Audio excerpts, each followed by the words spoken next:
Aujourd'hui, c'est jour analyse technique fiction. On va imaginer que l'on est parti sur une phase de baisse majeure.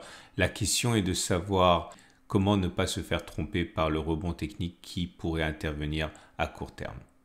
Salut, c'est Trado, content de vous retrouver pour la mise à jour de l'analyse technique du CAC 40. Et regardez ça, nous avons une cassure de plus en plus probable de ces zones de 71, 74, 70, 50. Alors c'est pas fait, je vous ai expliqué que lorsqu'un support est tracé sur les unités de temps hebdomadaires, c'est bien sur les unités de temps hebdomadaires qu'il faut acter une cassure. Et si jamais on clôturait vendredi soir à l'intérieur de la zone des 71, 74, 70, 50, eh bien, cette zone aura tenu et il ne faudra même pas parler de cassure pour l'instant. Mais en tout cas, en imaginant que l'on clôture la séance aujourd'hui, eh bien oui, effectivement, c'est cassé. C'est cassé et en ce sens, un retour sur les 69,00, 68,00 semble quand même hautement probable. Regardez les éléments techniques. Non, d'abord, la bougie du jour, elle est médiocre. Il n'y a pas grand-chose à en tirer, si ce n'est que la force intrinsèque est négative, puisque c'est rouge, ça veut dire qu'on a clôturé plus bas que l'on a ouvert. Les bougies Aiki-Nashi montrent que pour l'instant, on est toujours sur un régime de bougie baissière, puisque c'est rouge, il n'y a pas de mèche haute, autrement dit, c'est baissier. Long rouge sans mèche haute, c'est fortement baissier.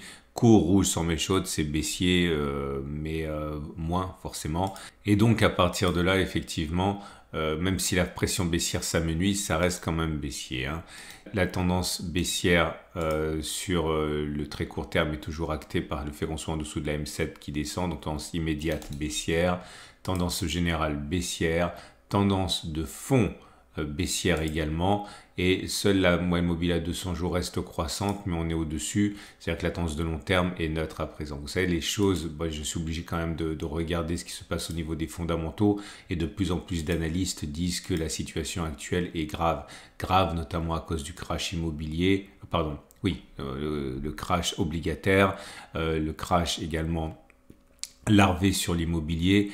Les dernières études montrent que le marché obligataire a diminué d'une proportion équivalente, donc 50% environ, à ce que les actions ont perdu pendant la grande crise de 2008. Autrement dit, deux choses.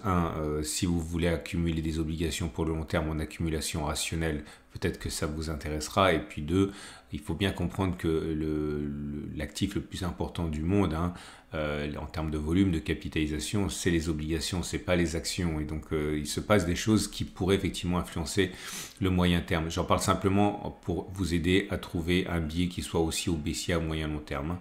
En tout cas, dans l'immédiat, j'aimerais attirer votre attention sur deux choses. La première des choses, c'est qu'on a une vague de Wolf ici. Regardez, vous connaissez, je vous ai déjà beaucoup parlé des vagues de Wolf. Ça fait ça et ça fait ça. Ok, donc vous avez ici le point 1, le point 3, le point 5. Je vais mettre un tutoriel en dessous de la vidéo pour que vous compreniez mieux. 1, 3, 5 doivent être alignés et les points intermédiaires, c'est 2 et 4. Et donc, lorsque vous avez ça, un rebond technique, enfin pas un rebond technique, une hausse jusqu'au point 4 ici, au niveau 4, est plausible. Et avec un très bon ratio gain-risque. Donc ça, c'est un élément aussi que vous voulez éventuellement garder en tête. Ok ? Mais c'est pas ça qui m'intéresse le plus. Ce qui m'intéresse le plus, ça se passe du côté des données hebdomadaires. Et on va imaginer, c'est de l'analyse technique fiction, c'est au cas où ça se produirait comme ça, donc il faut vraiment émettre quand même un minimum de réserve par rapport à ce que je vais dire, mais ça peut quand même vous aider. On est sur le point d'activer une phase 4 de Weinstein. Ok, c'est une phase baissière de moyen terme. J'ai déjà expliqué que généralement, quand ça se produit, c'est pas toujours le cas, mais c'est pas beau. C'est pas beau, et puis même si parfois ça c'est pas gravissime, toutes les situations gravissimes ont commencé par une phase 4 ici par exemple. Ok, ça c'est la grande baisse Covid et vous voyez on a perdu plus de 40%, 40,9%. Et pareil pour 2008, vous voyez une fois qu'on avait activé la phase 4, à partir de là on a perdu plus de 50%. 2001 on a perdu plus de 60%. Bref, je suis en train de vous dire qu'il y a une sorte d'asymétrie, mais ça ne doit pas faire sourire non plus. Et je le répète, toutes les phases 4 baissières de Weinstein n'ont pas été horribles, mais toutes les phases horribles ont commencé par une phase 4 de Weinstein. Donc à partir de là, la cassure de cette zone doit être surveillée de très très près.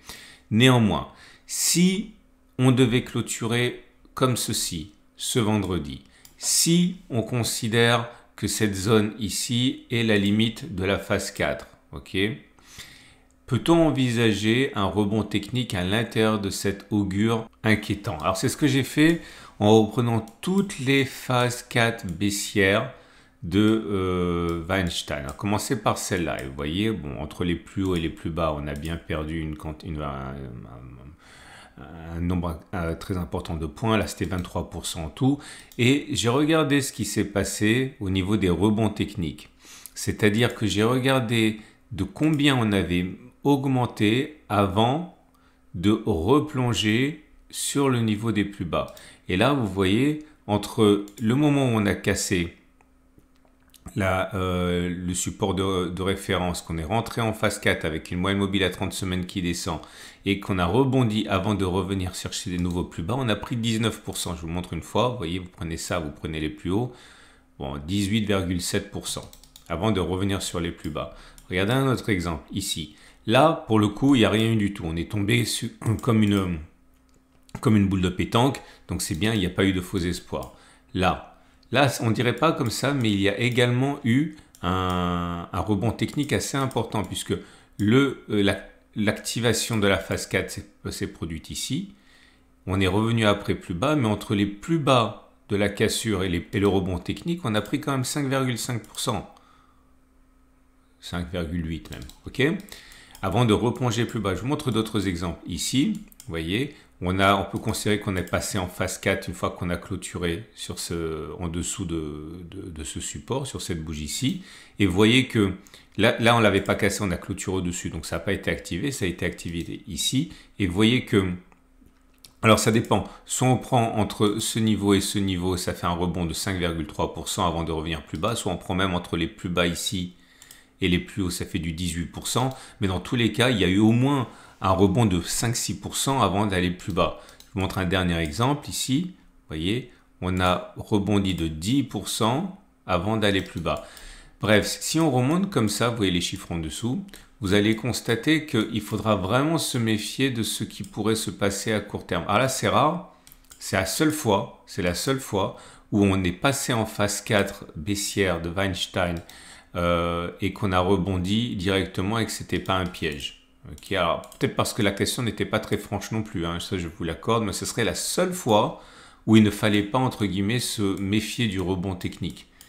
Toutes les autres fois, on a pu rebondir de 5, 6, 10, 15, même 20%, alors que c'était uniquement des pièges. Là, on ne dirait pas pareil, hein, mais il faut vraiment faire attention. Vous voyez qu'il y a eu un rebond technique. Regardez, puisque la phase a été activée là. C'est très difficile de backtester ce genre de choses parce que c'est subjectif. Hein. Et donc, à partir de là, je suis obligé de prendre beaucoup de pincettes et de ne pas ajouter de la rigueur artificielle parce que le tracé du support est déjà lui-même assez subjectif. Mais vous voyez, entre le moment où on était en phase 4 et le moment où on a rebondi pour redescendre par la suite, on a pris 6,5% avant de revenir ici. Plus 16%. Voilà, on est à l'origine du CAC 40. Alors, je ne fais pas de moyenne parce que ça n'a pas beaucoup d'intérêt. Mais ce que je suis en train de vous dire, c'est qu'il faudra vraiment, vraiment se méfier la semaine prochaine et les semaines suivantes d'un éventuel rebond technique qui pourrait nous faire penser que c'était un faux signal ou que finalement le pire est derrière nous, etc. Parce que, sauf une fois, eh bien, cela a entraîné derrière une nouvelle baisse. Ça veut dire également que si vous avez le projet ambitieux de couvrir votre portefeuille, c'est à ce moment-là, après ce rebond technique, hein, qu'il faudra le faire. Entre-temps, on va donc passer au trade du jour. Alors, votre rendez-vous avec IG. IG, bien plus que du trading. Une équipe d'experts à vos côtés. Si vous êtes haussier, moi je pense que le rebond technique est plausible. Okay.